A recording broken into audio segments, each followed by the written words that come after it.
Well, hi, everyone. Welcome on in to another edition of Navigating Trump 2.0. This is the show that takes a look at what's happening in Washington, D.C. through the lens of this second Donald Trump stint in the White House. And joining me to do that, my good friends David Brody, CBN chief political analyst, and Dan Andros, host of CBN's podcast, Quick Start. Gentlemen, another big week here in Washington, D.C., as the Trump administration continues to feed us news through a fire hose. And I want to start off talking about what I thought was the most consequential news of the week, and that was Donald Trump's comments regarding Gaza and the future of Gaza. Israeli Prime Minister Benjamin Netanyahu visited the White House earlier this week, met with the president on Tuesday. He's been meeting with congressional leaders on Capitol Hill on Wednesday and Thursday as well to finish up the week. But on Tuesday was the big meeting with Donald Trump. And at a news conference the two of them held, Donald Trump said that he wanted to have the U.S. play an integral part in rebuilding Gaza and essentially turning Gaza into what he called a new Riviera, seeming like a vacation spot. But at the end of the day, what we're talking about is totally revamping the Gaza Strip, seemingly throwing cold water on Palestinians returning back to those homes. But it lacks a lot of details and certainly has had a lot of people talking about the future of the Middle East, the future of Gaza, Israel, the Palestinians, and everything else. And my question to you is, David, what is it you think that the president was getting at? What do you think the messages he was trying to send with his ideas about Gaza and the future of the Middle East? No, it's a great question. So the short answer is negotiation, and I'll get to that in a second. But let's be clear. Does he really want to turn this into Mara Gaza? I mean, that's what we're hearing, right? Mara Gaza. And so here's what cracks me up. Number one about Trump is that he delivers it so like it's just an aside. You know, have you noticed that? Like he's going through like, I want to thank the dignitaries here. We're going to take care of Israel. We're going to own Gaza Strip. It's like, wait, what? It's like, it's just kind of bizarre the way he just dropped that like in the middle of a sentence with a comma and then he went on ... But beyond all the stylistic stuff, look, he did this with tariffs. He's doing it again with Gaza. Now, having said that, and I'll explain the similarities in a moment, but this idea about negotiation, let's be clear what he said. We will own Gaza. I mean, those were the words. I mean, he said, we're going to own it. We're going to take control of it. It wasn't like a proposal. It wasn't like an opening salvo. I mean, it was kind of like a done deal, like Bibi and Trump just signed something. You know, I mean, it was like kind of a done deal. That's the way he made it appear. But of course, we know that's not the case. It is negotiation. It's basically, there's a couple things going on. First of all, as it relates to Egypt and Jordan, okay, he knows the deal. He knows how to get people to the table, and he knows where the leverage is. So with Egypt and Jordan, Jordan gets $1.7 billion from the United States. Egypt gets $1.5 billion.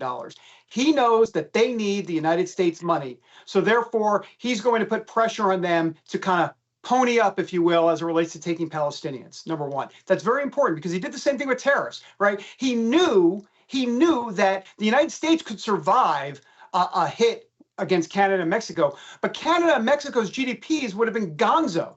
So he knew that they were in the weaker position. This is the way Trump sees the world. And so when you have those two things going on, it's the same thing here. Look at Saudi Arabia. Let's talk about that for a second. Everybody's like, oh no, Saudi Arabia and Israel, they were going to be close to normalizing relations, and now they're not. No, that's not the way Trump sees it. What Trump is doing here, guys, this is negotiation. So he's putting this wild outside the box theory out there, and Saudi Arabia is going, absolutely not. And Trump will go, okay, you don't want me to do that? I'll tell you what, why don't you normalize relationships with Israel? We'll go with that one as a middle ground. And then all of a sudden, they go, well, you know what? That's not as bad as, having the United States take control of the Gaza Strip. So you see how this works. Now, once again, Saudi Arabia has been very clear, saying we're not going to do anything with Israel until the Palestinians have statehood.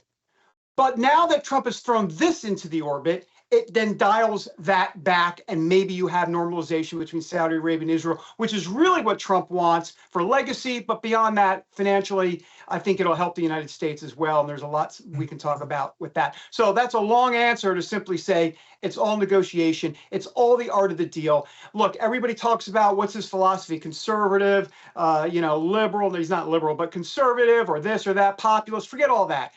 His prism is art of the deal. How do I get things done? And where's the leverage? That's the bottom line. Yeah, Right. I think that's it. Yeah, I'm sorry. Go ahead, John. No, I was just saying, and just I think part of the idea here, part of the art of the deal is the lack of clarity. I mean, it really is just kind of throwing a bunch of stuff up onto the wall and seeing what sticks. So what's it's kind of a way of gauging, I think, in what parts of these plans people are ready to embrace, what parts they may not be, what are deal breakers, what are not deal breakers, Dan. And because there wasn't a whole lot of detail in this, it has a lot of people asking a lot of questions. You know, what is the future of the Middle East? What do you do with all of the Palestinians? Will they be allowed to return? How do you reconstruct this part of the world that it seemingly has been at war for forever?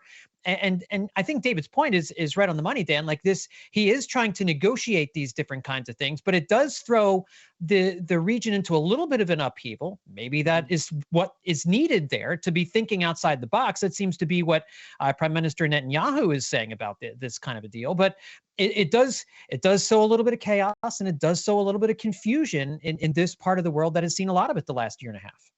Yeah, it really does. And I think, David, that was great analysis there. And I really like that perspective because, as far as how Trump sees things, because and that is really for America. That's the beauty of Trump overseas and how we interact with the other countries, because when he throws out an idea like that, he just might do it. I mean, he just might do it, right? Like, it's actually believable. If Joe Biden were to say that, I don't think anybody would ever believe that, right? And I don't think he would ever say it in the first place. But it's not an implausible idea to even consider, because Gaza, let's face it, is essentially a parking lot right now. It's been obliterated. So it actually makes a lot of sense to say, hey, let's get some developers in there and actually make this thing economically viable here. And perhaps we would have an interest in that as far as America. So it makes sense.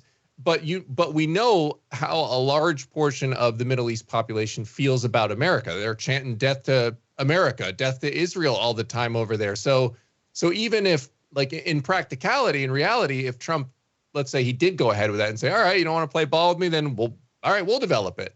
You know, that would be a tough road to hoe, because the people there, a lot of them would still be probably blowing stuff up, and, you know, there'd be terrorist acts all over the place in high possibility. So, but to your point about the negotiating tactic, I think it's a stroke of brilliance, really, if he's able to get them to come to the table by fear of saying, oh my gosh, it's essentially going to be the 51st state over there. And these people hate America, a lot of their constituents. So, really interesting move, and we'll see how it plays out. And like David said, if it's just art of the deal and he's getting them to the table, but I think a lot of people are looking at this going, it's about time somebody gets them to at least, because if you just say the same old stuff, well, then we just get the status quo forever and ever. Right. And remember, they respect strength over there too. The boldness of the move, I think, just says a lot, just in terms of like, oh, he's manning up. I mean, that's what they think in the Middle East. That's the truth. Well, and David, one of the things that Caroline Leavitt, the White House press secretary, was asked about on Wednesday after this broke and surprised everybody was, does this run counter to the America First agenda that Trump had been running on during the campaign? Because at the time, he didn't rule out boots on the ground. He didn't, he kind of indicated like, well, yeah, maybe we might need to have troops over there in order to kind of make this work. And, he didn't give any details about how we would pay for this, or if we would pay for it, how much would be paid for by other countries. I mean, it was so loose on details, but it created all kinds of questions. And I guess they were walking this back. The White House was walking this back for a lot of Wednesday to try and say, well, he wasn't really talking about, we're not sending hundreds or thousands of troops to the Middle East right now or anytime in the near future. But the whole idea of potentially involving yourself to this degree in the Gaza Strip, does that run counter to the America First agenda and a lot of the opposition that a lot of Trump voters have of the money that we're putting towards Ukraine, the way that we've been engaging in foreign aid, foreign development outside of the United States? A couple of things. First of all, it's high risk. There's no doubt about it. And within MAGA land, it is split MAGA. It has. So let's be clear. Everybody's not all in on MAGA for this Trump move, to be clear. Now, having said that, here's the America First argument that you'll start to hear. Well, there's a couple of things. First of all, this isn't nation building, right? I mean, this idea that you're going to go into another country and say, hey, here we are bringing democracy into your country. That's not what this is at all, number one. So that's the first thing.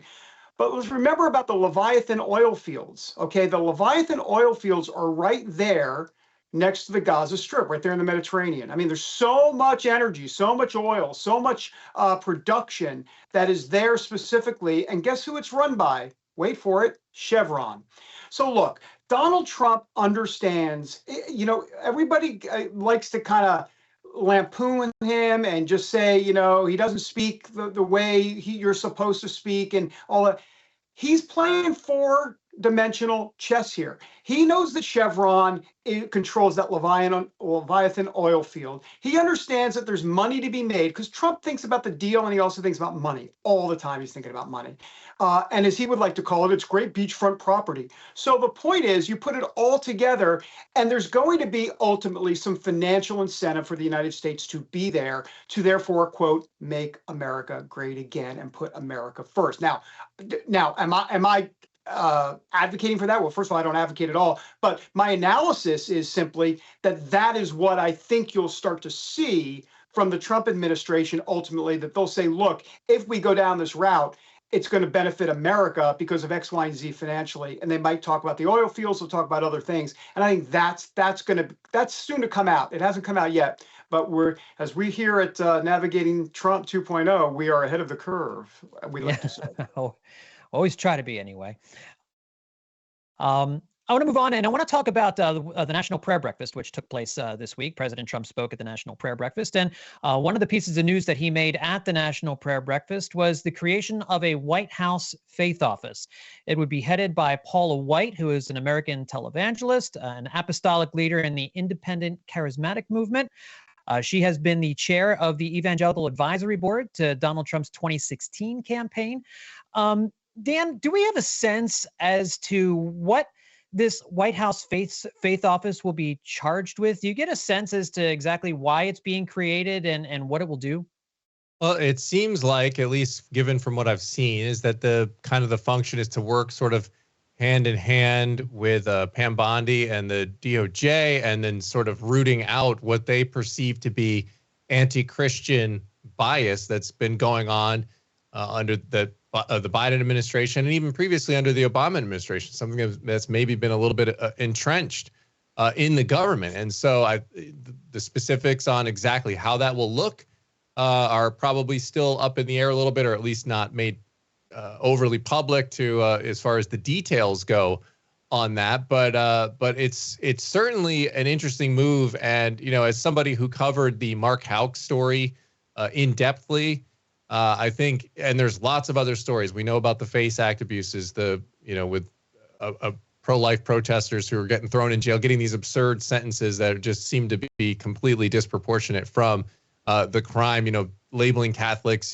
domestic terrorists and all this sort of stuff. So there's a lengthy list of examples, but I like honing in as sort of the poster child of it to look at Mark Houck, because for me, I know the details on that case, and it's really, really interesting when you look into it.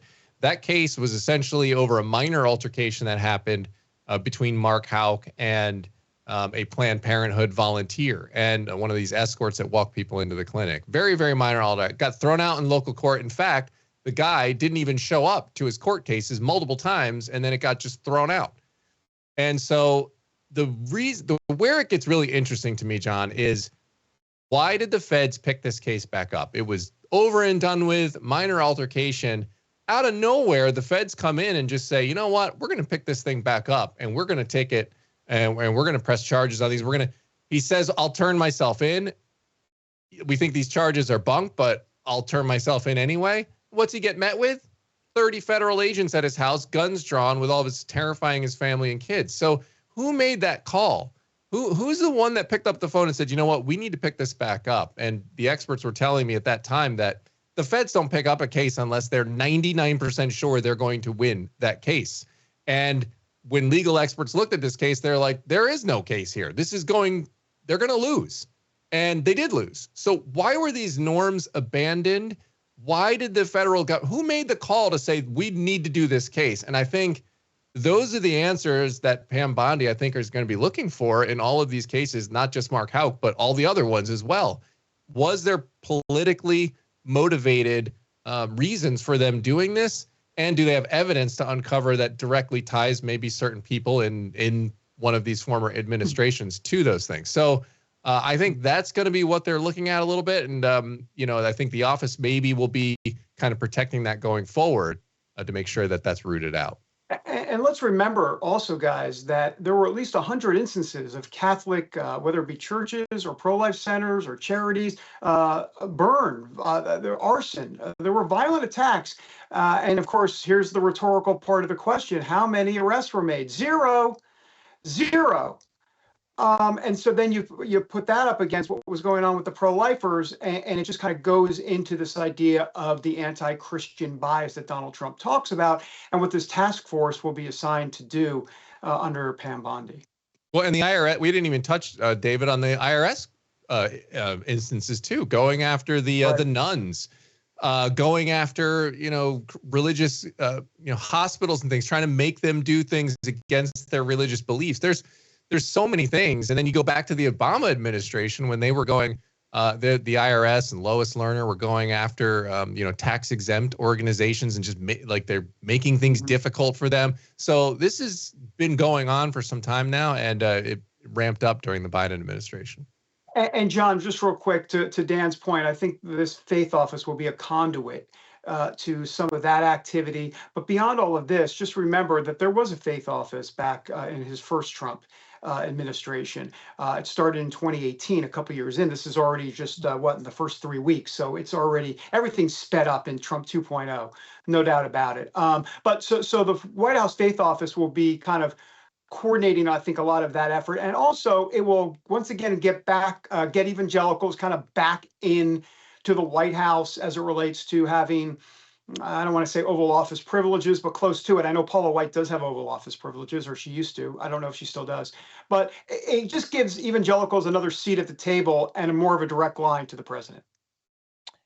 Well, let's move on to our final topic, and that is the controversy. And it's controversy on the left. I guess it's a controversy overall, but Republicans, Democrats, very different ideas on Elon Musk and the work that is being done by the DOGE committee, of course, the Department of Government Efficiency.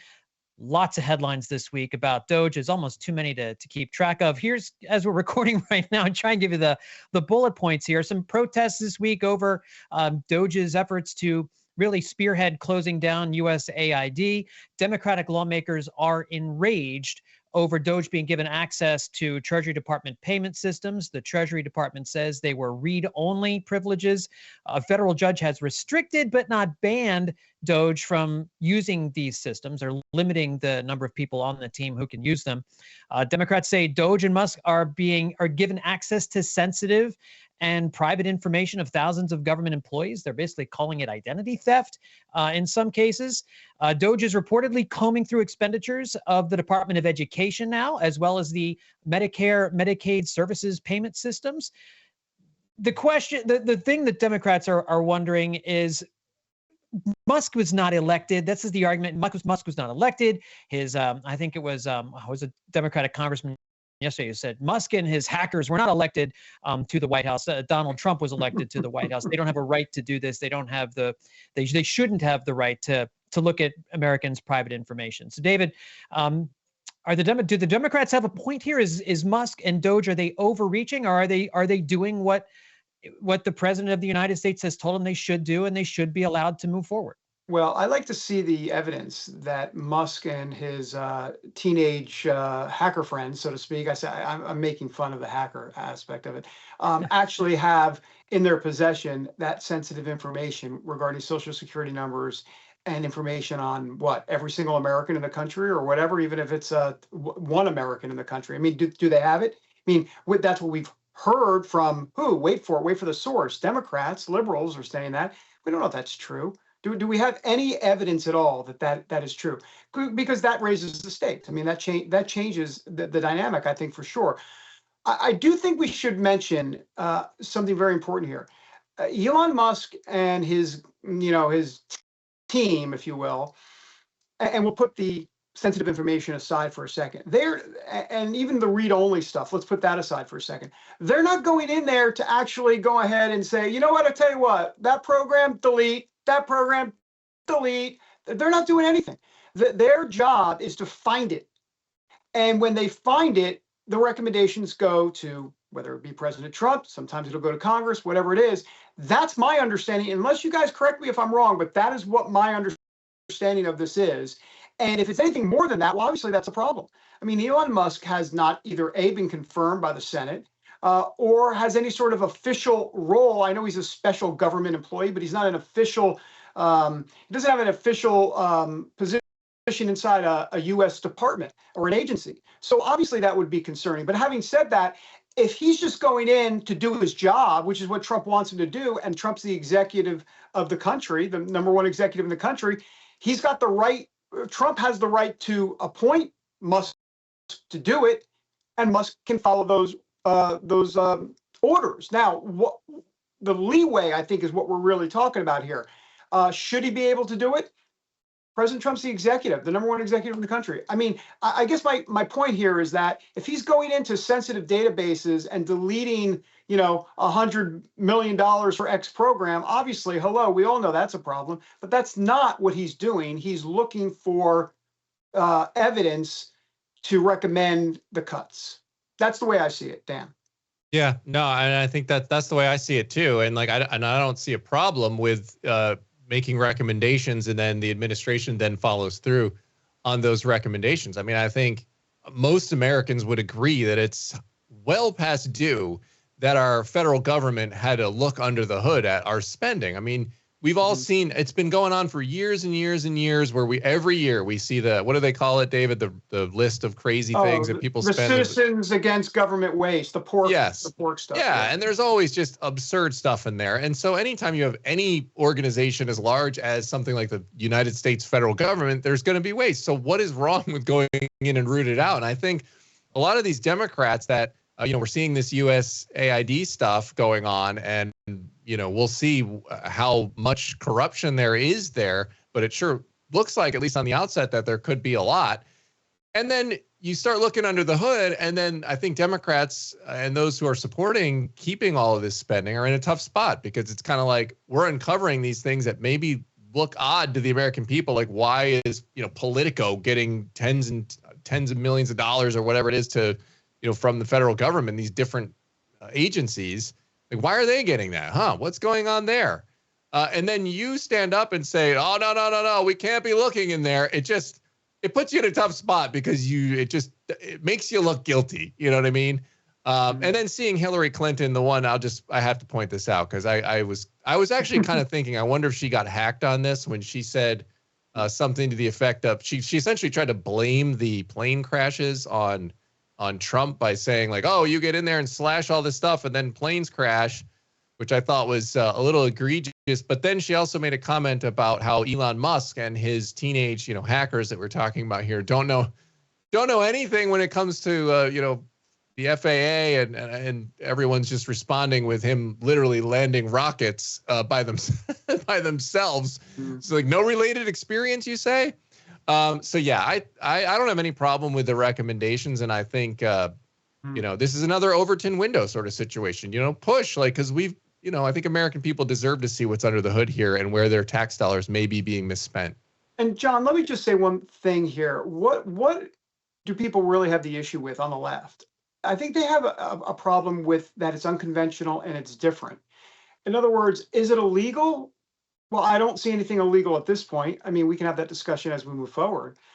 But if it's not illegal, then what is it? It's unconventional. It's different. What do we normally do in these situations? We assign a task force for 6 to 9 months, and we get back to the American people with a list of projects that could be under consideration for another 2 years. You know, it's that type of stuff. We've been there, done that, and Trump's coming in going, look, I don't have time for that. Time is money, literally. Time is money. And it's time to root it out and do it something different. It was with Gaza, it was different. With tariffs, it was different. With DOGE, it's different. This is the way he operates. It's consistent. And the only difference this time between 2016 or 2017 and 2025, the difference is the immediacy and the speed of it all. I mean, you know, he had the same mentality back then, but he didn't know how to do it from the levers of government standpoint. This time around, he does, and he's got the people around him. And honestly, I was just talking to Corey Lewandowski yesterday. It's going to be on the 700 Club next week, of the former campaign manager for Trump. He said, David, look, we would not have been able to do any of this if we had done 2 consecutive terms.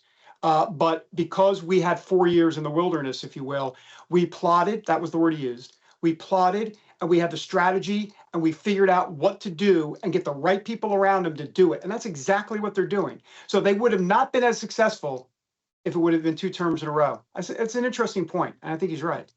Yeah, I think he's exactly right. I was going to make that same point similar to that. Like they were able to hit the ground running because they really did come in to this second term. It certainly seems with a plan in place, and he's not spending a lot of time, it doesn't seem, arguing with people inside his cabinet and his administration who were used to doing things a more traditional way and putting up roadblocks for him, for better or worse.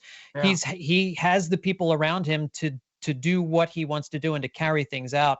And they're certainly carrying it out at quite a high speed at the start, because he is, for lack of a better phrase, a lame duck president. He has 4 years, and he doesn't even have 4 years. He has 1.5 years because you have midterms and, you know, all these, there's a budget that he and Congress have to work out here at some point over the next month. Like there's legislating that needs to happen in addition to just the executive orders here right at the start of the administration. So certainly he has hit the ground running. He's trying to tackle a lot of different things and angering the left and his supporters for the most part. I think very pleased with what he's doing so far, but how it's all going to shake out, we will be here every week to tell you how it's all shaking out here on Navigating Trump 2.0. David Brody. Are you ending this transmission? I feel like, what is it, 1972? This transmission without talking about your Eagles? Come on, Super Bowl. My Eagles in the Super Bowl. Do you want to give a prediction, guys? Let's go. Guys, give me a prediction. Well, Eagles are going to win. Dan? You got a score, David? You got a score? I knew you were going to ask me about a score. Yeah, I think it's got 30-24. I'm going to go, I'm going to go like a 35-31 situation. Wow. Okay. I like this. I like the 35 score. My prediction was Eagles 35, and I think it's going to be a fairly comfortable win, actually. I have 35-23.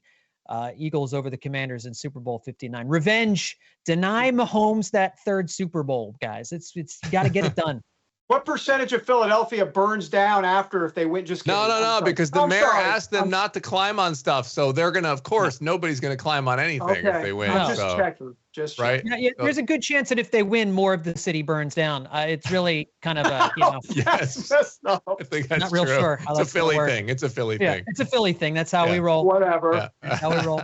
David Brody, Dan Andros, thanks again for joining me here on Navigating Trump 2.0. All right.